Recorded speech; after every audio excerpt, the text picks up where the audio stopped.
ಪ್ರಥಮವಾಗಿ ಎಲ್ಲ ಪತ್ರಗಳನ್ನು ಸ್ವಾಗತವನ್ನು ಬಯಸುತ್ತಿದ್ದೇನೆ. ಇಂದಿನ ಪತ್ರ ಶ್ರೀ ಚಿರುಭಗವತಿ ತೀಯ ಸೇವಾ ಸಮಾಜ ರಿಜಿಸ್ಟರ್ಡ್ ಇದರ ಆಡಳಿತ, ಲೆಕ್ಕಪತ್ರ, ಉಪನಿಬಂಧನೆಗಳ ಪಾಲನೆ ಹಾಗೂ ಇತ್ತೀಚಿನ ಬೆಳವಣಿಗೆಗಳ ಕುರಿತು ಇವತ್ತು ಪತ್ರಿಕಾಗೋಷ್ಠಿಯಲ್ಲಿ ಬಂದಿದ್ದೇವೆ. ಇಲ್ಲಿ ಹಿಂದಿನ ಸಂಘದ ಉಪಾಧ್ಯಕ್ಷರಾದ ದೇವದಾಸ್ ಇದ್ದಾರೆ ಹಾಗೂ ಪ್ರಸ್ತುತ ಕಾರ್ಯಕಾರಿ ಸಂಘದ ಸದಸ್ಯನಾಗಿ ನಾನು ಪವನ್ ರಾಜ್ ಇದ್ದೇನೆ. ನಾನು ಕಳೆದ 2 ವರ್ಷಗಳಿಂದ ಚಿರುಂಬ ಭಗವತಿ ತೀಯ ಸೇವಾ ಸಮಾಜ ಸಂಘದ ಕಾರ್ಯಕಾರಿ ಸಮಿತಿ ಮಹಾಸಭೆಯಲ್ಲಿ ಸರ್ವಾನುಮತದಿಂದ ಕ್ಷೇತ್ರದ ಆಡಳಿತ ಮುಖ್ಯಸ್ಥರಾಗಿ ಸುರೇಶ್ ಭಟ್ನಾಗರ್ ಅವರು ಹಾಗೂ ಚಿರುಂಬ ಭಗವತಿ ತೀಯ ಸೇವಾ ಸಮಾಜ ಸಂಘದ ಅಧ್ಯಕ್ಷರಾಗಿ ಉಮೇಶ್ ಬೆಂಜನಪದವರವರು ಸರ್ವಾನುಮತದಿಂದ ಆಯ್ಕೆಯಾಗಿದ್ದಾರೆ. ಅದಾದ ಒಂದು 15 ದಿನಗಳ ನಂತರದಲ್ಲಿ ಉಮೇಶ್ ಬೆಂಜನಪದವರು ವೈಯಕ್ತಿಕ ಕಾರಣಗಳನ್ನು ನೀಡಿ ರಾಜೀನಾಮೆ ನೀಡುತ್ತಾರೆ, ಅಧಿಕಾರ ಹಸ್ತಾಂತರದ ನಂತರದ ದಿನಗಳಲ್ಲಿ. ಆಮೇಲೆ ಮಾಸಿಕ ಸಭೆಯಲ್ಲಿ ಹಲವು ಆಕ್ಷೇಪಗಳು ಇದ್ದರೂ ಸಹ ಚಿದಾನಂದ ಗುರಿಕಾರ ಎಂಬವರನ್ನು ಸಂಘದ ಅಧ್ಯಕ್ಷರಾಗಿ ನೇಮಿಸುತ್ತಾರೆ. ನಂತರದ ಬೆಳವಣಿಗೆಗಳಲ್ಲಿ ಚಂದ್ರ ಸುಳ್ಳಾರವರು ಹಿಂದಿನ ಅಧ್ಯಕ್ಷರಾದವರು ಅಲ್ಲಿ ಸಂಘದ ನೇತೃತ್ವದಲ್ಲಿ ಒಂದು ಸಭಾಂಗಣವನ್ನು ನಿರ್ಮಿಸುತ್ತಾರೆ, ಮಾಂಗಲ್ಯ ಎಂಬ ಸಭಾಂಗಣವನ್ನು. ಈ ಸಭಾಂಗಣ ನಿರ್ಮಿಸುವ ಸಂದರ್ಭದಲ್ಲಿ ಅಲ್ಲಿ ಹಣದ ಕೊರತೆ ಎದುರಾದಾಗ ತನ್ನ ಕುಟುಂಬದವರ ಆಸ್ತಿಯನ್ನು ಭಗವತಿ ಬ್ಯಾಂಕ್ನಲ್ಲಿ ಅಡಮಾನ ಇರಿಸಿ 30 ಲಕ್ಷ ರೂಪಾಯಿ ಸಾಲವನ್ನು ಪಡೆಯುತ್ತಾರೆ. ಸಾಲವನ್ನು ಪಡೆದಲ್ಲಿ ಒಂದು ಆದಾಯ ಮೂಲವನ್ನು ಸೃಷ್ಟಿ ಮಾಡ್ತಾರೆ. ಅಲ್ಲಿ ಸಂಘಕ್ಕೆ ಒಂದು ತಿಂಗಳಿಗೆ 1 ಲಕ್ಷ ರೂಪಾಯಿ ಆದಾಯ ಬರುವ ಹಾಗೆ ಯಾವುದು ಸಭಾಂಗಣದ ಮುಖಾಂತರ. ಆ ಆದಾಯದ ಮುಖಾಂತರ ಅವರು ಏನು ಅದು ದಾಖಲೆ ಇಟ್ಟು ಅಡಮಾನ ಸಾಲದ ಕಂತನ್ನು ಪಾವತಿಸ್ತಾ ಬರ್ತಾರೆ. ಹಾಗೆ ಅಧಿಕಾರ ಹಸ್ತಾಂತರ ಅವರು ಮನವಿ ಮಾಡ್ತಾರೆ, ಆದಷ್ಟು ಬೇಗ ಸಾಲವನ್ನು ತೀರಿಸಿ ಇದನ್ನು ಬಿಡಿಸಿಕೊಡ್ಬೇಕಾಗಿ ಕೇಳಿಕೊಳ್ತೇನೆ ನಾನು ಅಂತ ಹೇಳಿ ಮನವಿ ಮಾಡ್ತಾರೆ. ಆಮೇಲೆ ನಂತರ ದಿನಗಳಲ್ಲಿ ಪ್ರಪ್ರಥಮವಾಗಿ ನಮ್ಮ ನೂತನ ಕಮಿಟಿ ಬಂದ ನಂತರ ವರಮಹಾಲಕ್ಷ್ಮಿ ಪೂಜೆ ನಡೀತದೆ. ಅದು ಮಹಿಳಾ ವೇದಿಕೆಯ ನೇತೃತ್ವದಲ್ಲಿ ನಡೆಯುತ್ತದೆ. ಅದು ಒಂದೇ ಒಂದು ಕಾರ್ಯಕ್ರಮ ನಡೆದದ್ದು. ಆಮೇಲೆ ನಂತರದ ಎಲ್ಲಾ ಕಾರ್ಯಕ್ರಮಗಳು ಸಂಘದ ನೇತೃತ್ವದಲ್ಲಿ ನಡೆಯುತ್ತದೆ. ಮಹಿಳಾ ವೇದಿಕೆ ಕಾರ್ಯಕ್ರಮ ನಡೆದ ನಂತರ ಅದರ ಉಳಿತಾಯ ಹಣವನ್ನು ಸಂಘಕ್ಕೆ ಹಸ್ತಾಂತರಿಸುತ್ತಾರೆ ಇದಕ್ಕೆ. ಆಮೇಲೆ ನಂತರದ ಎಲ್ಲಾ ಕಾರ್ಯಕ್ರಮ ಈಗ ಸಂಘದ ನೇತೃತ್ವದಲ್ಲಿ ಪ್ರಪ್ರಥಮವಾಗಿ ಭಂಡಾರ ಮನೆ ಮುಖ್ಯ ದ್ವಾರ ನಿರ್ಮಾಣ ಆಗ್ತದೆ. ಆಮೇಲೆ ಕಂಚಿನ ಹೊದಿಕೆ, ಆಮೇಲೆ ಇದು ನವರಾತ್ರಿ ಕಾರ್ಯಕ್ರಮ, ಬೇರೆ ಬೇರೆ ಕಾರ್ಯಕ್ರಮ ನಡೀತದೆ. 2020ರಲ್ಲಿ ಪ್ರಪ್ರಥಮವಾಗಿ ಭರಣಿ ಮಹೋತ್ಸವದ ನಂತರ ತೀಯರ ಚೇರ್ಲೋರ್ನ ಕಾರ್ಯಕ್ರಮ ಅಂತೇಳಿ ಮಾಡ್ತಾರೆ ಸಂಘದ ನೇತೃತ್ವದಲ್ಲಿ ಪ್ರತಿಯೊಂದು ಕಾರ್ಯಕ್ರಮ. ಈ ಕಾರ್ಯಕ್ರಮ ನಡೆಯುವಾಗ ಭರಣಿ ಮಹೋತ್ಸವದಲ್ಲಿ ಸುಮಾರು 14 ಲಕ್ಷ ರೂಪಾಯಿ ಉಳಿತಾಯ ಆಗ್ತದೆ. ಆಮೇಲೆ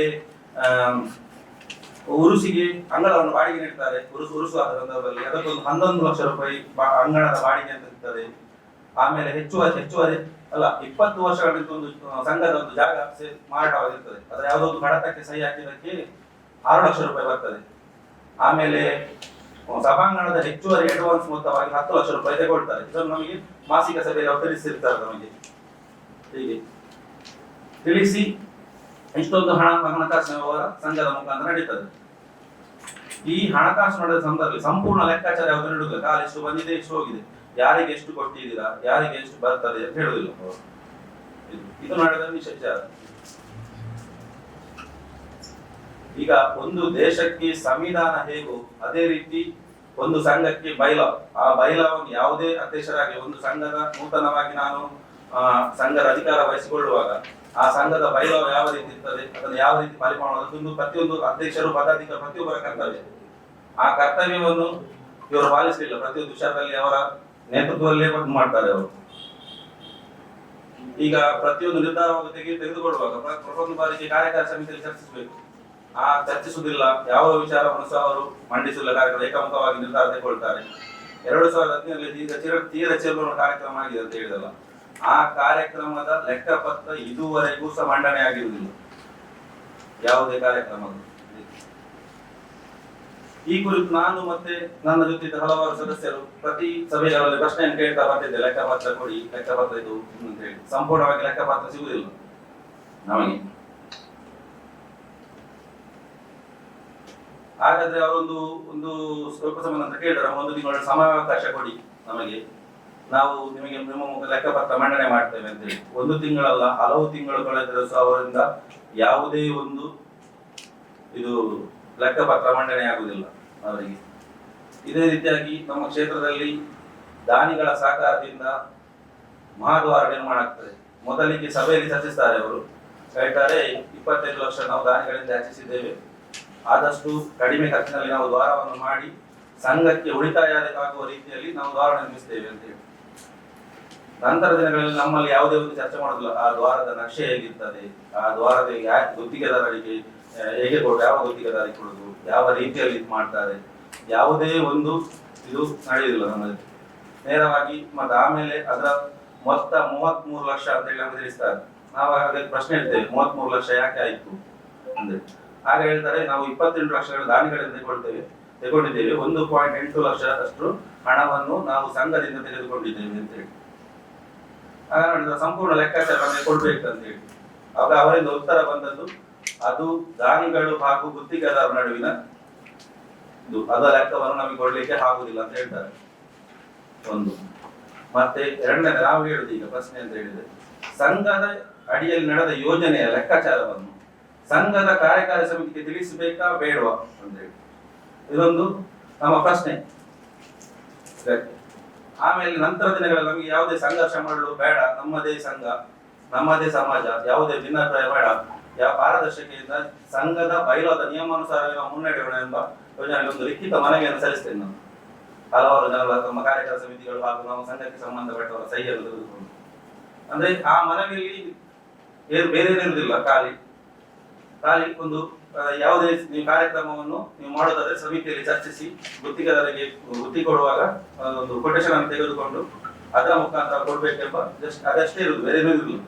ಆದ್ರೆ ಇವರು ಏನ್ ಮಾಡ್ತಾರೆ, ಪವನ್ ರಾಜ್ ಹಾಗೂ ಅವರೊಟ್ಟಿಗೆ ಸೇರಿದ ಜನಗಳೆಲ್ಲ ಆಡಳಿತದಲ್ಲಿರುವವರು ಸಂಘದಿಂದ ಹೊರಹಾಕಲು ಸಹಿ ಹಾಕಿ ನಮಗೆ ಕೊಟ್ಟಿರ್ತಾರೆ ಎಂಬ ಸುಳ್ಳು ವದಂತಿಯನ್ನು ಸಮಾಜದಲ್ಲಿ ಎಬ್ಬಿಸ್ತಾರೆ ಅಂತ ಗಮನಕ್ಕೆ ಬರ್ತದೆ ನಮಗೆ.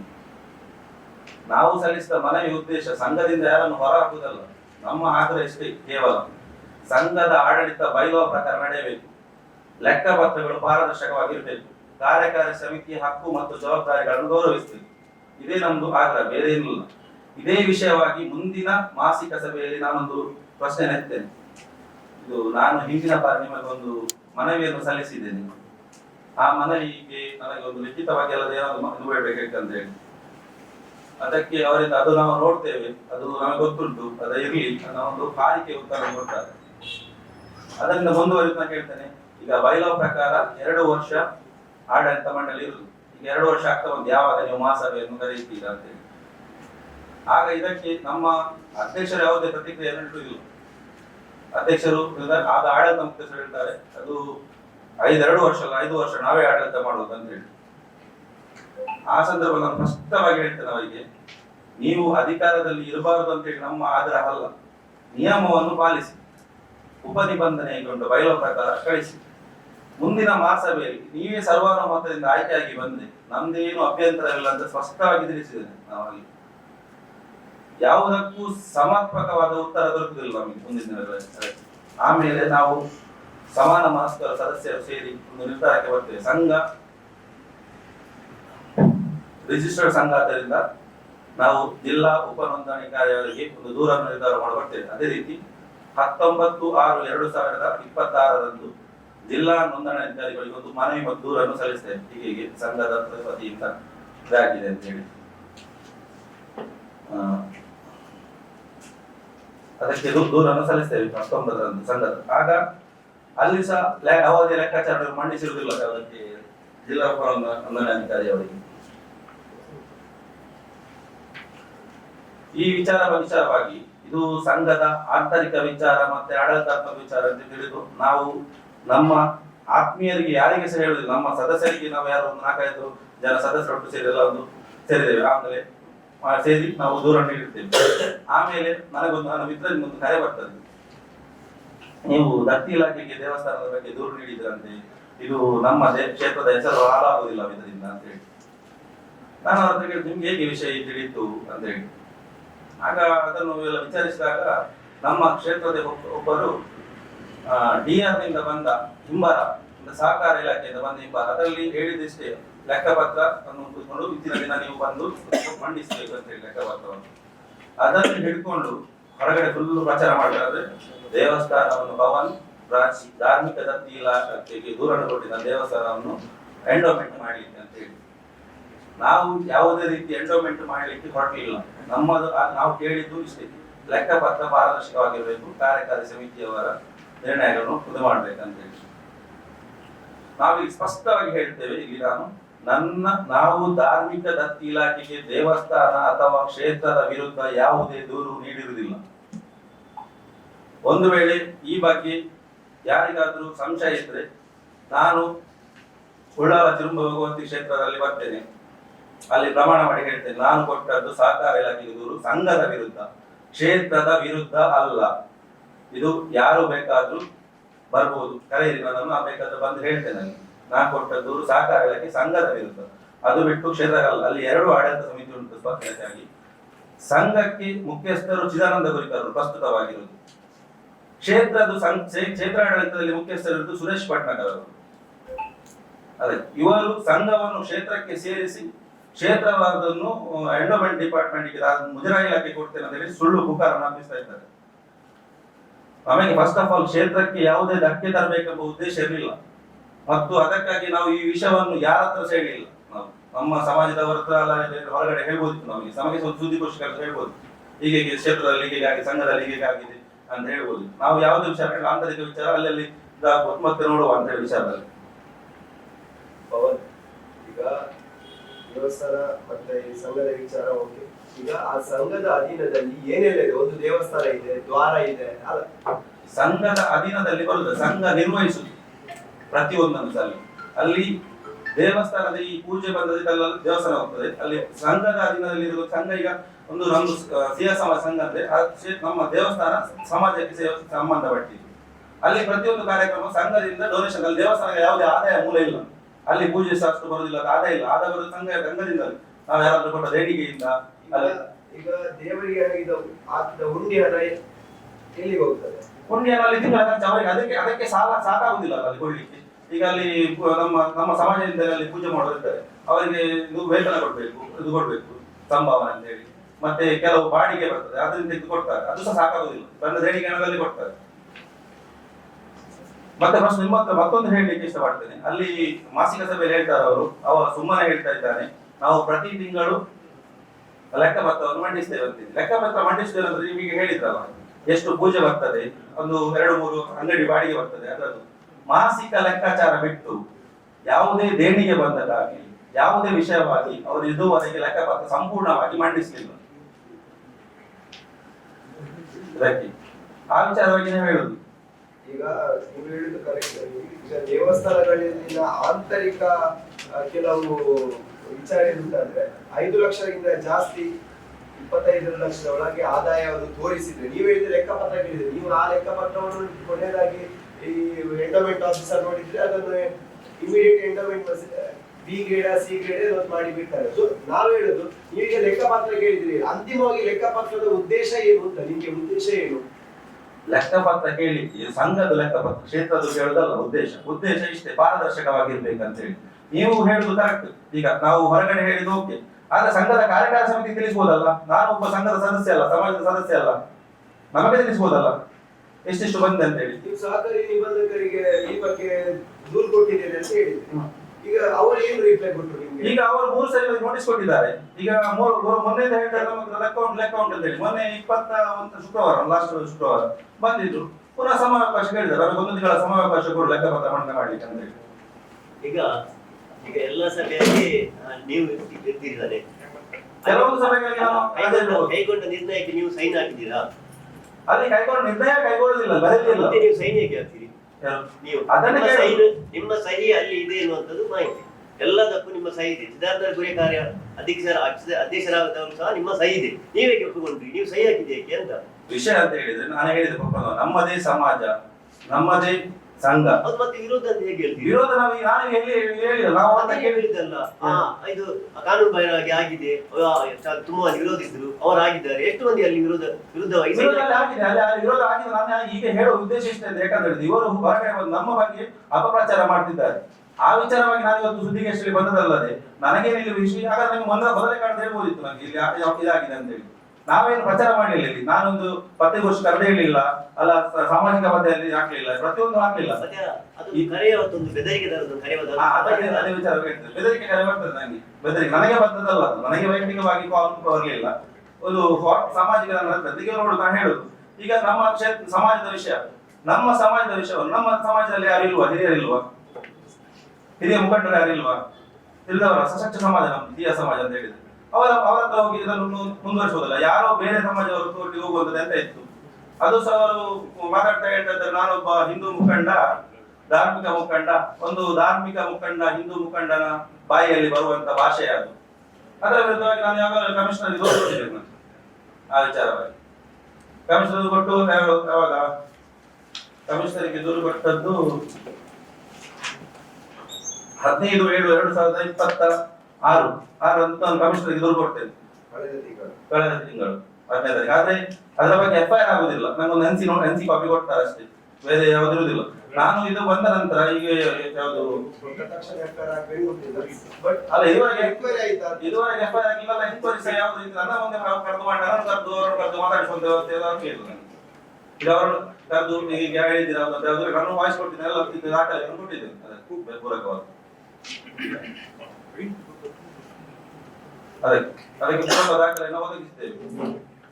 ಬೇರೆ ಇದನ್ನು ನಾವೇನು ಮಾಡಲಿಕ್ಕೆ ಹೋಗ್ಲಿಲ್ಲ, ನಾವು ಮಾಡಿದ್ದೇವೆ. ನಾನು ಹೇಳುವುದಿಷ್ಟೇ, ಒಂದು ವೇಳೆ ಈಗ ಇವರು ಹೇಳ್ತಾರೆ ನಾನು ದೇವಸ್ಥಾನದ ಬಗ್ಗೆ ಅಪಪ್ರಚಾರ ಮಾಡಿದ್ದೇನೆ, ನಾನು ಇದು ಮಾಡಿದ್ದೇನೆ, ನನಗೆ ಲೆಕ್ಕಪತ್ರ ಕೇಳಿ ಸುಳ್ಳು ನಾವು ಮಂಡಿಸ್ತೇವೆ ಅಂತ ಹೇಳಿ, ನಾನು ಬೇಕಾದ್ರೆ ದೇವಸ್ಥಾನದ ಮುಂದೆ ಬರ್ತೇನೆ, ಕೈಟ್ ಕೇಳಿ ಕರೀತೇನೆ, ನೀವು ಲೆಕ್ಕಪತ್ರ ದೇಣಿಗೆಯಿಂದ ಬಂದ ಲೆಕ್ಕಪತ್ರ ಸಂಪೂರ್ಣವಾಗಿ ಮಂಡಿಸುತ್ತಿಲ್ಲ ಅಂತ ಹೇಳಿ. ಇದುವರೆಗೆ ಹೇಳಿದೆ ತೀರ ಚೇರ್ನೋಡು ಕಾರ್ಯಕ್ರಮ ಕಳೆದ ವರ್ಷ ಆಗಿದೆ, ಅದರ ಲೆಕ್ಕಪತ್ರವನ್ನು ಮಂಡಿಸಲಿಲ್ಲ ಇವರು ಸಂಪೂರ್ಣ. ಕೇಳಿದಾಗ ಮುಂದೆ ಅಂತ ಹೇಳ್ತಾ ಹೋಗ್ತಾರೆ. ಕೇಳಿ 1 ವರ್ಷ ಒಂದು ತಿಂಗಳು ಸಮಾವಕಾಶ ಹೇಳ್ತಾರೆ ಮಾಡುದು. ನಾನು ಮುಂದೆ ಬಂದು ಪ್ರಮಾಣ ಮಾಡಿ ಹೇಳ್ತೇನೆ. ಈಗ ದ್ವಾರದ ಸಂಘಕ್ಕೆ ಹಾಕಿದಾರ ಹೆಚ್ಚುವರಿ ಹಣವನ್ನು ಅವರೇ ಗುತ್ತಿಗೆದಾರರೇ ಖರ್ಚು ಮಾಡಿಲ್ಲ. ಅದು ವಿಷಯವೇ ನಮಗೆ ಗೊತ್ತಿಲ್ಲ, ಅದರ ಲೆಕ್ಕಾಚಾರ ಕೊಡಲಿಲ್ಲ. ಹೌದಾ, ಗುತ್ತಿಗೆದಾರನೇ ಖರ್ಚು ಮಾಡಿದ್ದಾರೆ, ನಿಮಗೆ ಏನು ಅಂತ? ಗುತ್ತಿಗೆದಾರ ಗುತ್ತಿಗೆದಾರ ಸುರೇಶ್ ಭಟ್ ಆಧಾರ ಹೋಗ್ತೇ ಸರ್, ಅವರೇ ಖರ್ಚು ಮಾಡಿದ್ದಾರೆ, ನಿಮಗೆ ಏನು ಅಂತ? ನಮಗೇನಿಲ್ಲ, ನಾವು ವಿಷಯ ಲೆಕ್ಕಪತ್ರ ಹೇಳುದಲ್ಲ. ನಾವೀಗ ಅವರು ಹೇಳಿದಾರಲ್ಲ, ನೀವ್ ಹೇಳಿದಲ್ಲ ಗುತ್ತಿಗೆದಾರ ಮತ್ತು ದಾನಿಗಳ ನಡುವಿನ ಇದು ವಿಷಯ ಅಂತ. ಮತ್ತೆ ನಿಮ್ಗೆ ಏನು ಅದರಲ್ಲಿ? ಸರ್ಕಾರ ನೋಡ್ಕೊಳ್ಬೇಕಲ್ಲ, ಸಂಘದ ಯೋಜನೆ ದೇವಸ್ಥಾನ ಇದೆ ಅಂತ ಗೊತ್ತಾಗಿದೆ ಈ ಸಲ ಹೆಚ್ಚಾಗಿ ಇತ್ತೀಚಿನ ದಿನಗಳಲ್ಲಿ. ಇಲ್ಲದ್ರಲ್ಲಿ ಅಂತದ್ದೇನು ಇರ್ಲಿಲ್ಲ. ಆಗಿರುವಾಗ ಅವರಿಗೆ ಏನು ಅಭಿವೃದ್ಧಿ ಆಗ್ತಾ ಇರುವುದನ್ನು ಕಾಣ್ತದೆ. ಈಗ ಕೆಲವು ದ್ವಾರ ಆಗಿದೆ ಅಲ್ಲಿ. ಮೊನ್ನೆ ಅವರು ಪ್ರೆಸ್ ಮೀಟ್ ಅಲ್ಲಿ ಅವ್ರು ಹೇಳಿದ್ರು ಅದನ್ನೆಲ್ಲ, ಆಯ್ತಾ. ಮತ್ತೆ ಅವ್ರು ಹೇಳಿದ್ರು ನೀವು ಅಲ್ಲಿಗೆ ಬರ್ಬೇಕು, ನಾವು ಹೇಳಿ ಅದರಿಂದ ನೀವು ಹೋಗಿದ್ದೀರಾ ಅಲ್ಲಿ. ಅವರು ಮೊನ್ನೆ ಪ್ರೆಸ್ ಮೀಟ್ ಅಲ್ಲಿ ಹೇಳಿದ್ರು ಇಲ್ಲಿಗೆ ಬರ್ಲಿ, ಅಲ್ಲಿ ಕೇಳಿ ನಾವು ಸಿದ್ಧರಿದ್ದೇವೆ ಅಂತ ಹೇಳಿದ್ದಾರೆ. ನಮ್ಮಲ್ಲಿ ನಾವು ಮೊದಲು ಕೇಳಿದೆ ಕೊಡ್ಲಿಲ್ಲ ಸ್ಪಷ್ಟನೆ ಯಾವ್ದು ಸಹ. ನನಗೆ ಯಾರಿಂದಲೂ ಫೋನ್ ಬರಲಿಲ್ಲ, ಯಾರಿಗೂ ಇದು ಮಾಡಲಿಲ್ಲ. ನನಗೆ ಕ್ಷೇತ್ರದ ಕೋಶಾಧಿಕಾರಿಗಳು ಫೋನ್ ಮಾಡಿದ್ರು, ಜಗದೀಶ್ ಶ್ರೀಲಾಲ್ ಅವರು ವಿಚಾರವಾಗಿ ಮಾತಾಡ್ತಾ ಹೇಳಿದ್ರು, ನೀನು 7 ದಿನಗಳ ಒಳಗೆ ವಾಪಸ್ ತೆಗಿಬೇಕಂತ, ಇಲ್ಲದ್ರೆ ನಿನ್ನ ಸಮಿತಿಯಿಂದ ತೆಗಿತಾರೆ ಅಂತ ಹೇಳಿ. ನಾನು ಹೇಳಿದ ಸಮಿತಿಯಿಂದ ತೆಗಿಲಿಕ್ಕೆ ಹೇಗೆ ತೆಗಿತಾರೆ, ಒಂದು ಇದಿರುವಾಗ ನಮ್ಮನ್ನು ಕರೆದು ಮಾತಾಡ್ಬೇಕಲ್ಲ ಅಂತ ಹೇಳಿದ್ರು. ಅದಾಗುದಿಲ್ಲ ಅಂದ್ರೆ ಹಾಗೆ ಹೇಳಿಕ್ಕೆ ಹೇಳಿದ್ರು. ನಾನು ಹೇಳಿದೆ ಅಂತ ನಾನು ಅಷ್ಟೇ ಹೇಳಿದಲ್ಲದೆ ಬೇರೆ ಯಾವ ವಿಚಾರವನ್ನು ನಮ್ಮ ಮುಂದೆ ಪ್ರಶ್ನೆ ಮಾಡಲಿಲ್ಲ. ನೀವು ಸಮಿತಿಯಲ್ಲಿ ಇದ್ದೀರಾ ತೆಗೆದಿದ್ದಾರೆ ಅದು ಗೊತ್ತಿಲ್ಲ. ಅವ್ರು ಹೇಳ್ತಾರೆ ನನಗೆ ಯಾವ್ದು ನೋಟಿಸ್ ಬರಲಿಲ್ಲ, ಅವ್ರು ಹೇಳಿದ್ರು ಇದು ಮಾಧ್ಯಮದ ಮುಖಾಂತರ ಕೆಲವು ವಾಟ್ಸ್ಆಪ್ ಸ್ಟೇಟಸ್ ಅದರಲ್ಲಿ ಹಾಕಿದ್ದಾರೆ, ನಿಷ್ಕ್ರಿಯಗೊಳಿಸಲಾಗಿದೆ ಅಂತ ಫೋಟೋ ಹಾಕಿದ್ದಾರೆ. ನಾನು ಯಾರದ್ದು ಫೋಟೋ ಬಳಸಲಿಲ್ಲ, ಯಾರು ಇದು ಮಾಡಲಿಲ್ಲ, ಎಂತ ಸಹ ಹೇಳಿಲ್ಲ.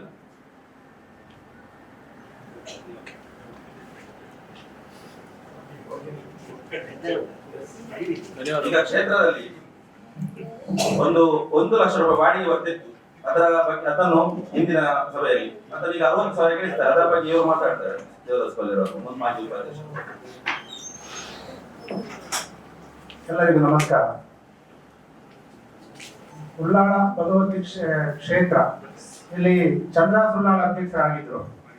ಈ ಸಂದರ್ಭ ಅವರು ಪ್ರಯತ್ನ ಪಟ್ಟು ಎಲ್ಲರನ್ನು ಸೇರಿಸಿ ಅಲ್ಲಿ ಒಂದು ಕಲ್ಯಾಣ ಮಂಟಪವನ್ನು ಮಾಡಿದ್ರು. ಅದಕ್ಕೆ ತುಂಬಾ ಖರ್ಚಾಯ್ತು, 3.5 ಕೋಟಿಗಿಂತ ಜಾಸ್ತಿ ಖರ್ಚಾಯ್ತು ಅಂತ ಹೇಳಿದ್ರು.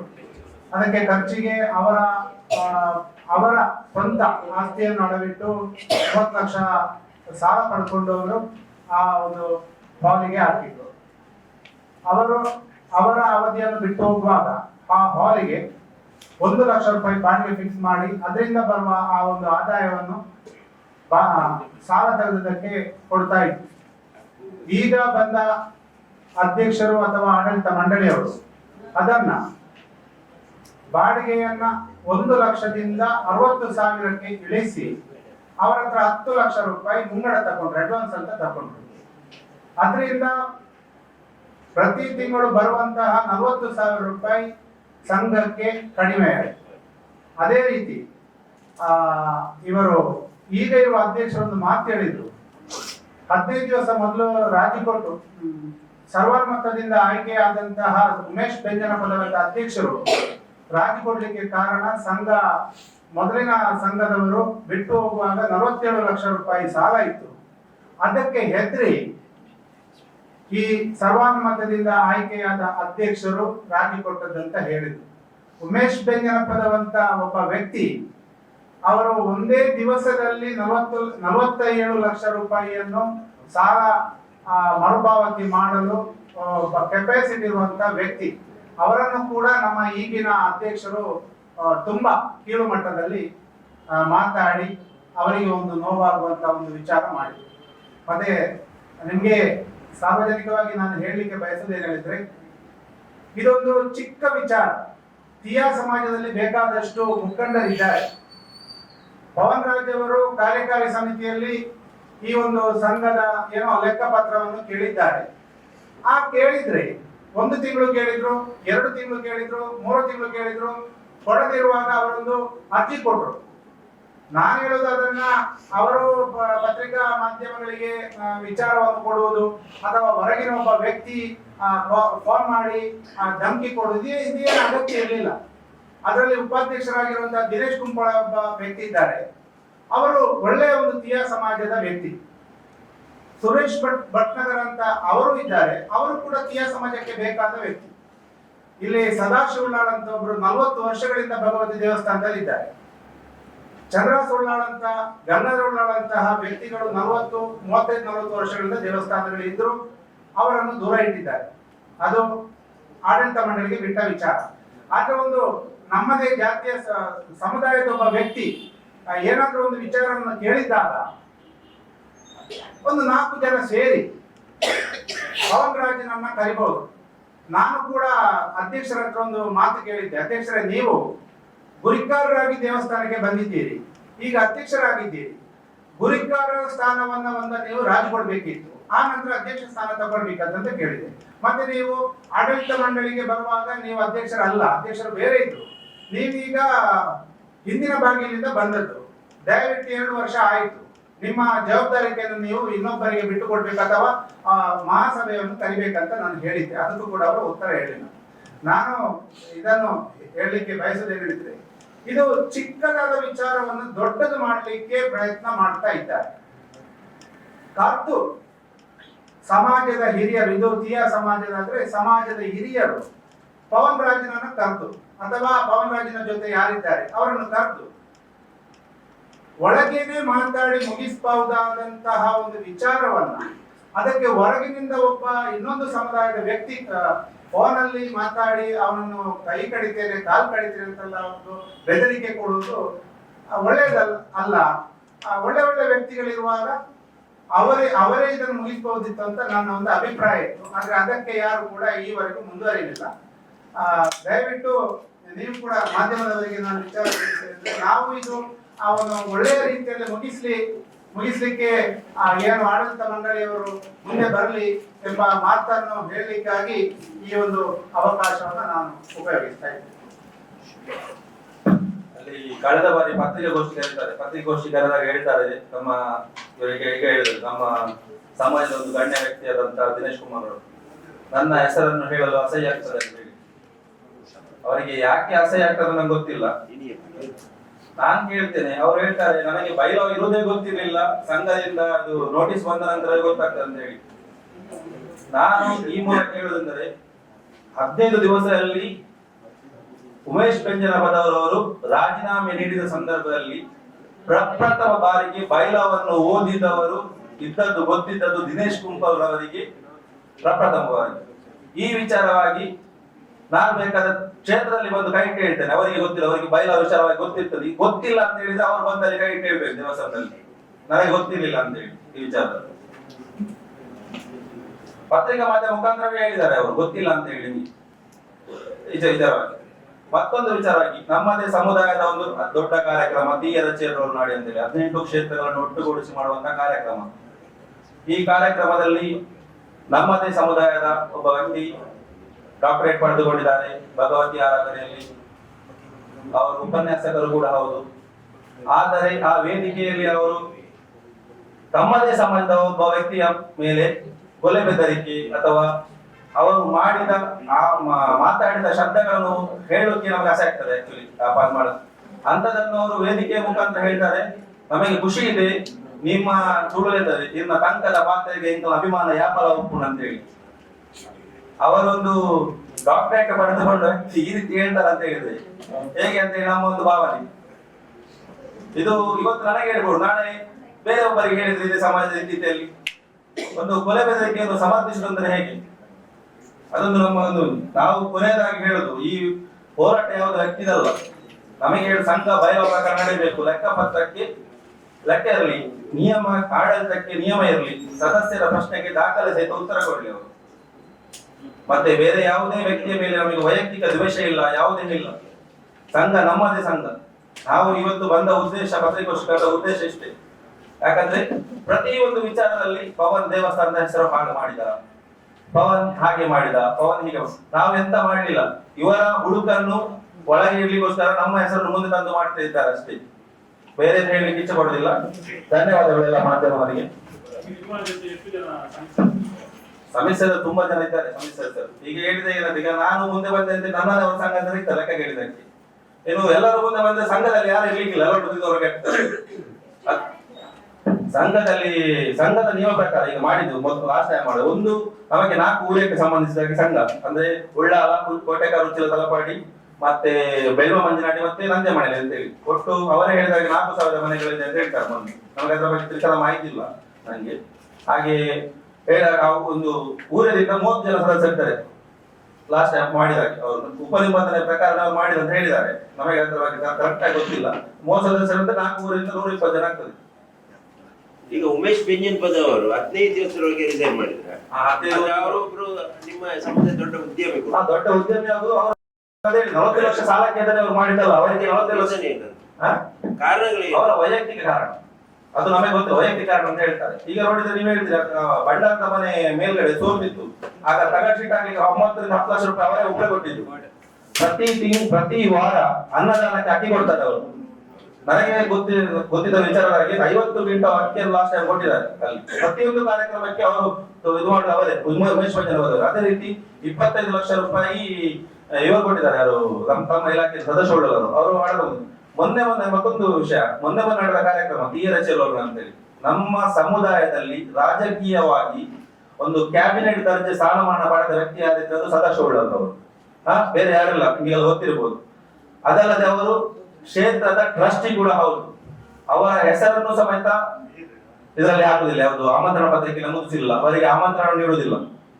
ಅವರು ಇದೇ ವಿಷಯದಾಗಿ ಒಂಥರದಲ್ಲಿ ಒಂದು ನಾನು ದೂರು ಕೊಟ್ಟ ನಂತರ ಒಂದು ಮಾಸಿಕ ಸಭೆ ಕರೀತಾರೆ. ಆ ಸಭೆಯಲ್ಲಿ ಅವರು ಎದ್ದು ನಿಂತು ಮಾತಾಡುವಾಗ ಅವರ ಮೈಕ್ ಅನ್ನು ಕಿತ್ತುಕೊಳ್ತಾರೆ ಅಲ್ಲಿಂದ. ಆಗ ನೀವು ಹೇಳಿ ಇವರು ಹೇಗೆ ಮಾತಾಡೋದು ಅಂತ ಹೇಳಿ. ನಾವು ಈಗಲ್ಲ, ಪ್ರತಿ 1 ವರ್ಷದಿಂದ ನಾವು ಕೇಳ್ತೇವೆ ಲೆಕ್ಕಪತ್ರ ಕರೆಕ್ಟ್ ತೊಡೆಯದೆ.